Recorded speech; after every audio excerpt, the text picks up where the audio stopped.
பார்வதீபதையே மகாதேவா. திருச்சிற்றம்பலம். அடியார் அனைவருக்கும் அடியனின் ஆத்ம வணக்கம். 36வது நிலையிலே 33வது குறட்பாவை நாம் இன்று சிந்திக்க இருக்கின்றோம். சிந்திப்பதற்கு முன்பாக நாம் காப்பு செயலாகி விநாயகப் பெருமானுடைய திருவடிகளை வணங்கி நான் நூலுக்கு நுழைவுமாக கேட்டுக்கொள்கின்றோம். திருவருட்பயன் காப்பு செய்யும் நற்குஞ்சர கன்று நன்னின் கலைஞானம் கற்கும் சரக்கன்று கான். பொருள்: அருள் வடிவான யானைக்கன்றாகிய விநாயக பெருமானை புகழாக அடைந்தால் மெய் நூலறிவு வருந்தி கற்க வேண்டிய பொருள் ஆகாது, அஃது எளிதில் வரும். அது விநாயக பெருமானுடைய திருவடியை வணங்கி விநாயக பெருமானோட அருளாலே நம்ம இந்த நூலை கற்கும் பொழுது நம்ம இந்த நூலுக்கான ஐயம் திரிவு இல்லாமல் இந்த விளக்கங்கள் நம்மளுக்கு எளிதில் நம் மனதில் பதியுமாறு சுவாமி செய்வார். அப்படின்னு விநாயக பெருமானுடைய திருவடிக்கு விண்ணப்பம் வைத்து நாம் நூலுக்குள் நுழைவோம்.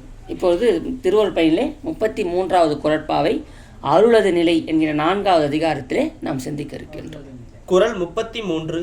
அருளே உயிரையும் உடம்பையும் கூட்டுவித்தல். ஊன் அறியாது என்றும் உயிர் அறியாது ஒன்றும் இவைதான் அறியாது ஆறறிவார் தாம். பொருள்: உடம்பு சடம், அதற்கு எக்காலத்திலும் அறிவு இல்லை. ஆகவே அது தனக்குரிய உயிரை அறிந்து சென்று சேர மாட்டாது. உயிரும் இருள் மலத்தால் மூடப்பெற்று அறிவிழந்து நிற்கிறது. ஆகவே அதுவும் தனக்குரிய உடம்பை அறிந்து எடுத்து கொள்ளாது. அப்படியானால் இந்த உயிர் இன்ன உடம்பை பெறுதற்குரியது என்று அறிந்து கூட்டுவிப்பது எது? இவ்விரண்டையும் கூட்டி செயல்படுத்துவது திருவருளே ஆகும். திருவருள் கூட்டுவிக்காமல் வேறு யார் அறிந்து கூட்டுவிக்க முடியும்? சொற்பொருள்: அதாவது இந்த ஊன் அறியாது என்றும் உயிர் அறியாது ஒன்றும், ஊன் அறியாது என்றும் உயிர் அறியாது ஒன்றும் இவை தான் அறியாது ஆறறிவார் தாம். அதாவது எப்படி பார்த்தோன்னா, இந்த ஜடமாகிய பொருள் உயிரை சென்று அடைய முடியாது. ஏன்னா அது அறிவு இல்லாத ஒரு பொருள். சரி, அறிவுள்ள ஒரு பொருளும் சென்று அதை ஜடத்தை சாராது. அப்போ இது இரண்டையும் கூட்டுவிப்பவன் ஒருவன் இருக்கின்றான். அதனை உயிர் ஒருபோதும் என்ன செய்யாதுங்கண்ணா, அறியாது.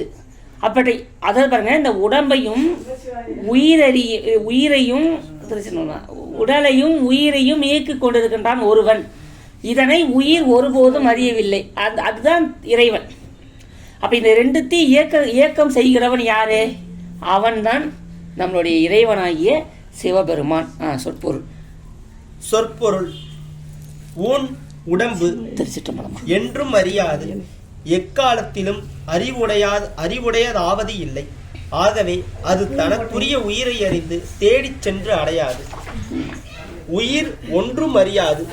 உயிரும் ஆணவ மலத்தால் மூடப்பெற்று ஒன்றையும் அறிய மாட்டாது நிற்கிறது. ஆகவே அதுவும் தனக்குரிய உடம்பை அறிந்து எடுத்து கொள்ளாது. இந்நிலையில் இவை உடம்பும் உயிரும் ஆகிய இவ்விரண்டையும் தான் அறியாது திருவருள் அறிந்து கூட்டுவிக்காமல் ஆறறிவார் வேறு யார் அறிந்து கூட்டுவிப்பார்?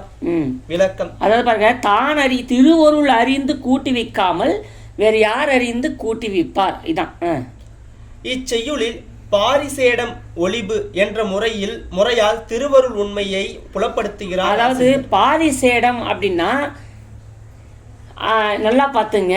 இப்போ ஒரு விளக்கத்தை வைத்து ஒன்றை புரிந்து கொள்ளுதல் பாரிசேடம். பாரிசேடம் என்றால் ஒரு ஒழிபு. அதாவது இப்படி நடந்திருக்க இதுதான் காரணமாக இருக்கும் என்று ஒரு அனுமானித்தல். அனுமானம், அவ்வளோதான். இது அனுமான பிரமாணம். அதாவது பிரத்யட்ச பிரமாணம், அனுமான பிரமாணம், ஆகம பிரமாணம் என்று சொல்லக்கூடியது. இது பார்த்தீங்கன்னா அனுமான பிரமாணம். அனுமானித்து அறிவது, இதுதான் இப்படிதான் இருக்கக்கூடும் அப்படின்னு ஒரு அனுமானம். இப்போது ஒரு மாம்பழம் கண்ணில் பார்க்க மாட்டோம். வாசனை வருதுன்னா அந்த மாம்பழம் அங்கே இருக்குன்னு ஒரு புத்தி பட்டுதா இல்லையா? அப்போ இப்படி இருக்கக்கூடும் அப்படின்னு அனுமானித்தல் தான் இந்த பாரிசேடம். இப்படி தான் நடந்திருக்க வாய்ப்பு இருக்குன்றது. கண்ணாலே பார்க்க விடின்னு கூட இப்படி நடந்திருக்கத்தான் செய்யும் அப்படின்றது தான் இந்த பாரிசேட ஒழிப்பு. அதான் பாருங்க, இல்லை எப்படி சொல்றது பாரு இந்த விளக்கம் அப்படின்னு சொன்னால், அதாவது ஒரு கணவன் மனைவி இருக்கின்றார்கள். அதாவது இந்த விளக்கம் இப்போ படிப்பார், அடியன் விளக்கம் சொல்கிறேன். இப்போது ஒரு மாடு இருக்குது, மாட்டு வண்டி இருக்கிறது. மாடு சென்று தன்னாலே அந்த மாட்டு வண்டியை எடுத்து போட்டுக்கொள்ளாது. ஏன்னா அதுக்கு அந்த பக்குவம் இல்லை. ஆனால் உயிர் உள்ள பொருள். சரி, மாட்டு வண்டி தன்னாலே மாடு மேலேயே பொருந்தாது. ஏன்னா அது ஒரு ஜட பொருள். அப்போ இந்த இரண்டையுமே பொருத்தி இயக்குவதற்கு ஒரு ஆள் இருக்கணும். யார்? அவர் தான் அந்த ஒரு அறிவுள்ள ஒரு ஆள் இருக்கணும். அவர் தான் இறைவன். இப்போ நம்ம தான் என்ன பண்ணுவோம், போய் அந்த மாடையோ அந்த வண்டியும் பூட்டினா தான் மாட்டு வண்டி ஓடும். இப்போ இதை பார்க்கும் போது என்ன தெரியுது, இப்போ மாட்டு வண்டி ஒன்று போகுது, பார்த்து நம்ம என்ன சொல்லுவோம், தன்னாலே மாடும் வண்டியும் போகுதுன்னு சொல்லுவோம். இதை யாரோ பூட்டி வைத்து உள்ளனர். ஒரு அறிகிறமா இல்லையா?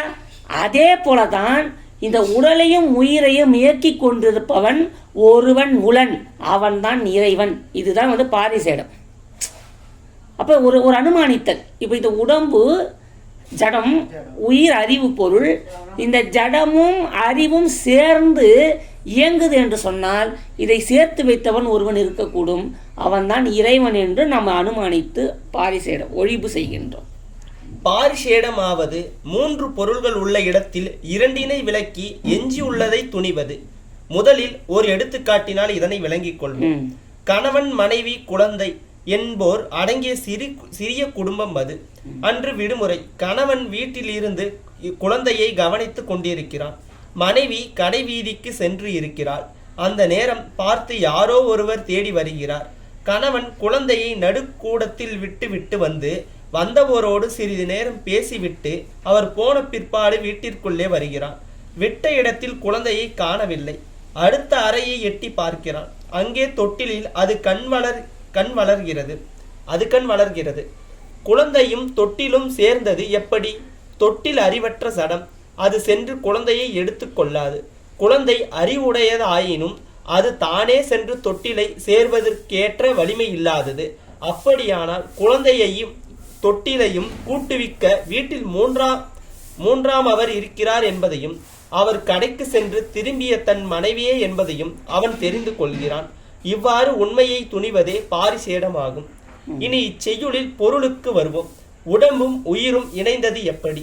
உடம்பு சடமாதலின் அது தனக்குரிய உயிரை அறிந்து சென்று அடையாது.